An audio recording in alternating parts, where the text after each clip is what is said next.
Let's talk about the minimum wage. Everybody wants to make more money. When working a low-paying job, it can feel hard to get ahead or even keep the bills paid. It doesn't seem right that someone working full-time should struggle to feed themselves and their family. That's why many people argue for a higher minimum wage, a legal restriction on the wages employers are allowed to pay their workers. Raising the minimum wage, they say, will help the poorest workers succeed, lifting people at the margins out of poverty.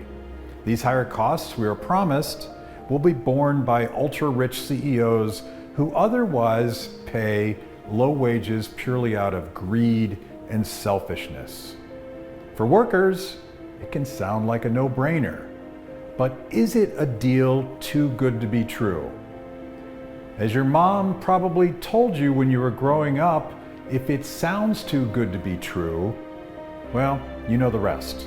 There are fundamental reasons why high minimum wages aren't the boon for workers their defenders would have us believe. Like many well-intentioned government interventions, mandated minimum wages tend to hurt the very people they are designed to help. Critics of the minimum wage tend to focus on higher prices for consumers and job losses, automation, and interference with voluntary contracts. There is legitimacy to all of these concerns, but the best reason to be skeptical of the minimum wage is the effect it has on society's most vulnerable individuals. Instead of helping people who are struggling financially, the minimum wage locks them out of the job market entirely, giving them no path to achieve financial independence and the self-worth that comes with it. Wages are not just arbitrary amounts of money. They reflect how much value an employee provides to the business. If a worker only creates $10 worth of product every hour, you might want to pay them an hourly wage of $9.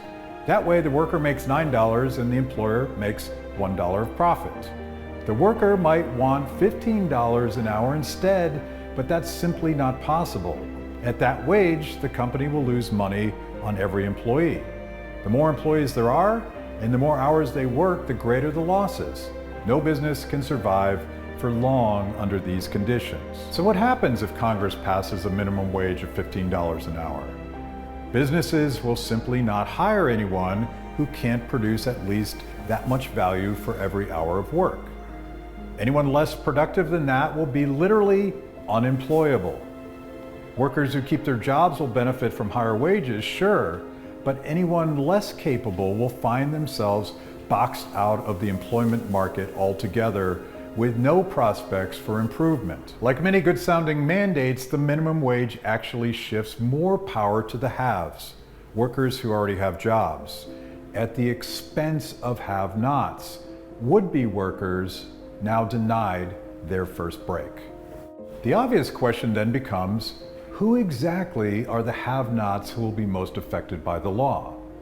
They will include young people with no skills or experience. Maybe they're high school dropouts who desperately need to earn income for their families, or new immigrants who don't speak our language well, or people with disabilities. Often, the have-nots are minorities in economically depressed neighborhoods with less access to educational or networking opportunities. The higher the minimum wage gets, the broader the community of people who will just not be able to find jobs. What happens to people in this situation? Unable to work, they are forced to depend on the government for handouts, or else they turn to black market activities to earn money illicitly, all because the law forbids them from accepting a wage that matches their abilities. And about those good intentions, the origins of this mandate are far from virtuous. The fact that the minimum wage locks immigrants and minorities out of the job market is not a secret. For the governments who first designed these laws, it was a feature, not a bug. Perhaps the most notorious example of this was government efforts to exclude black people from seeking economic opportunity in apartheid South Africa. Here's how my old economics professor Walter Williams puts it.